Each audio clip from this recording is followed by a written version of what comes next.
The Allied powers of World War II all had their own conflicting ideologies and visions for a post-war Europe, so then how did they manage to come to consensus on the way to govern their defeated enemy? Just how was the occupation, and eventually the division of Germany, decided? Well, the leaders of the US, Franklin Roosevelt followed by Harry Truman, the UK, Winston Churchill followed by Clement Attlee, and the USSR, Stalin, met at 3 international summits towards the end of the war and after Germany's defeat. Obviously, diplomats from all the Allied countries were also in near constant communication with each other, but the conferences at Tehran, Yalta, and Potsdam were more or less where the borders of the eventual Allied occupation zones were drawn. As for why the Allies decided to split the country into East and West, well, that actually wasn't the plan, more of a Cold War accident. So firstly, the Tehran Conference, held in Anglo-Soviet-occupied Iran in 1943. In Tehran, it was agreed on principle that once Germany was beaten, it would be occupied by the Allies jointly, though who exactly would get what, and for how long, was still up for debate. The Free French, under General Charles de Gaulle, weren't even invited, although to be fair, they didn't actually control their country at the time. All 4 allies were united on one thing, though. Germany, in no form, could ever be allowed to make war on them again. In particular, the Soviet Union, which had suffered millions of civilian casualties to the German invasion, and France, which had been invaded by them no less than 3 times in the previous 70 years, were eager to punish the Germans, to the point of even completely disassembling Germany. But it wasn't until the February 1945 Yalta Conference in the Crimea that the Allies, really just the so-called Big Three, as de Gaulle, again, wasn't invited, properly began to put pen to paper to draw borders. Originally, Britain, the Americans, and the Soviets afforded nothing to the French at Yalta, much to de Gaulle's chagrin, but by then France had been liberated, and he gained quite a bit of negotiating leverage by contributing hundreds of thousands of French troops to the invasion of Western Germany. He also really wanted an occupation zone, seeing it as critical to restoring French pride, which to the ears of Roosevelt and Churchill wasn't a bad point. It helped that Churchill was a lifelong Francophile, and throw in that the French doing some of the work meant that they didn't have to spend the resources doing it, and the US and Britain were sold. Stalin largely didn't care either way, on the condition that a potential French zone came out of formerly British and US areas. What Stalin did care about, a lot, was Poland. In 1939, Germany wasn't the only country that attacked the Poles. 2 weeks after their invasion, the Soviet Union marched in from the east, having previously, secretly, agreed to split the country with the Germans. Stalin wanted to keep land in Poland's east, and to install a communist puppet in Poland along with the rest of the Eastern European states that he would occupy. In what has since been called the Western Betrayal, Stalin was allowed to have what he wanted. As meager compensation, and also to punish the Germans, that wasn't the only change to Poland's borders, though. The Allies agreed to cede all of pre-war Germany's land east of a line formed by the Oder and Neisse rivers, nearly 25% of Germany's total territory, to the Poles, excluding the city of Königsberg, renamed Kaliningrad, which went to the Soviets. In exchange, the Western Allies managed to get a promise from Stalin that he would allow for free and fair elections in the regions under Soviet occupation. That obviously didn't happen. With Far Eastern Germany no longer Germany, the question of occupation became centered on the rest. The Nazi regime officially surrendered in May 1945, and in July, in a suburb of Berlin, the Potsdam Conference began, only briefly being interrupted when Clement Attlee replaced Churchill following a general election. Roosevelt had passed away a month before the surrender, and the US was represented by Harry Truman. The Germans had unconditionally surrendered to the Allies. They were totally and completely beaten, so as with the conferences before the end of the war, no German representatives were invited to Potsdam. Germany's fate was to be dictated to them, not negotiated.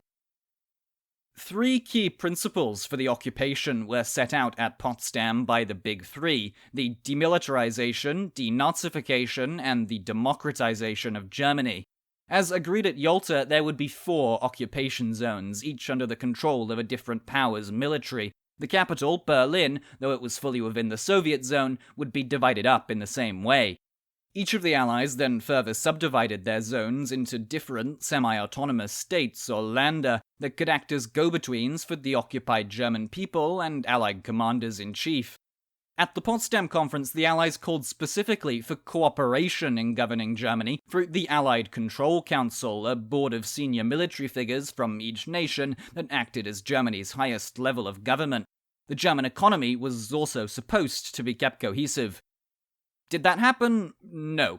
First of all, the Soviets, understandably, were eager to extract reparations from their occupied German territory. More so than the other Allies, they took demilitarization to mean deindustrialization. Stalin also immediately began to set up a strict Marxist-Leninist state-controlled economy in the East, and obviously that didn't gel well with the free-market-orientated Western powers.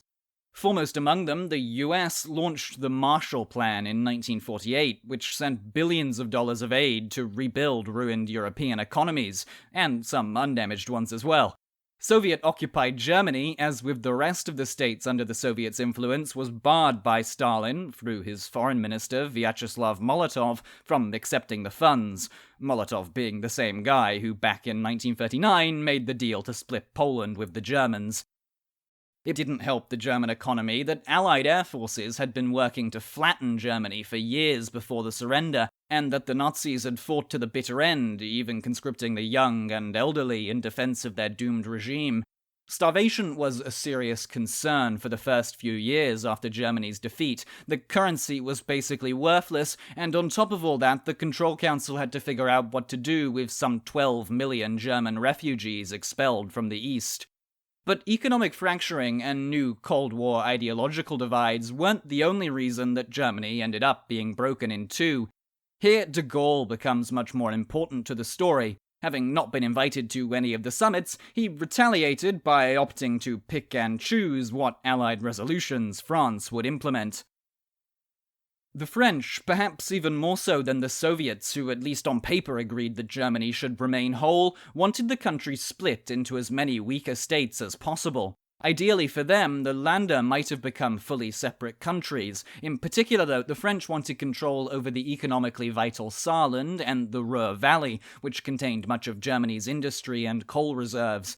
Paris, again not without good reason, still saw Germany as the world's greatest threat to peace, but in Washington and in London it was the Soviets, not the Germans, who were the new boogeyman, and without them on board, France wasn't going to get to dissolve Germany entirely, but that didn't stop them from making every effort to sow division in their zone. In contrast, the US and Britain cooperated closely to rebuild their portions of Germany in their image, going so far as to merge their occupation zones effective January 1st, 1947. The Ruhr was in that zone, but France did have the Saarland to itself, and in 1946 it was made into the Saar Protectorate, a nominally separate state from Germany, not under the Allied Control Council. Border controls were set up between the Saarland and the rest of Germany, and the French language was mandated in schools. It was only when the Cold War began in earnest, and when it became increasingly apparent that the Saar people had no interest in becoming French, that France signed on to reuniting the country.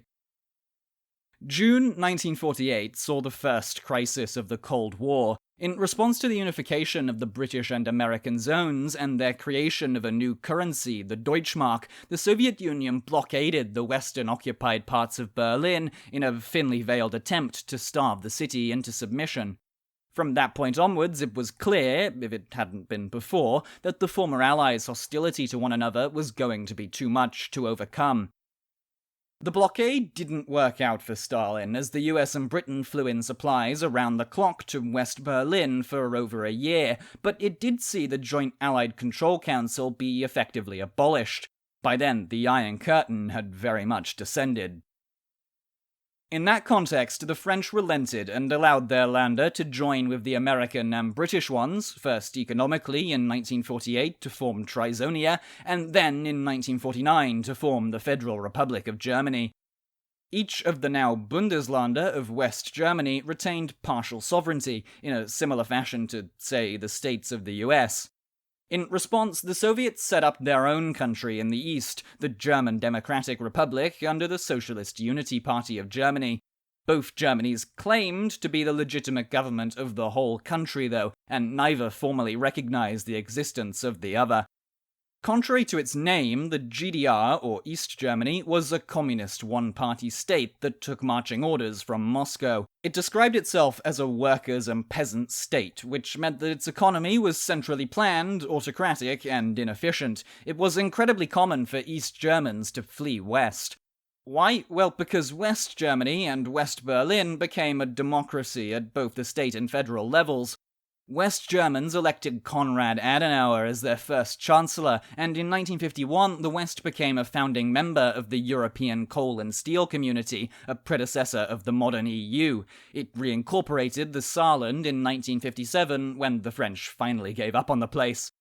But even as the two Germanys diverged, no one really thought that the country would remain split for the next 40 years. West and East Germans were still Germans. Surely a compromise could be made and a neutral state created.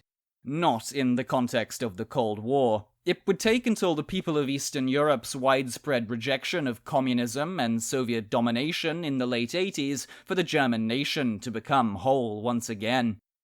Still today, though, there remain stark economic and cultural differences between the former halves of the country, but Germany used to be a lot more divided even than it was during the Cold War. If you want to find out how the German state came into being in the first place, you should check out the video on the Franco-Prussian War to the left. And as always, I've been James, and I'll see you there.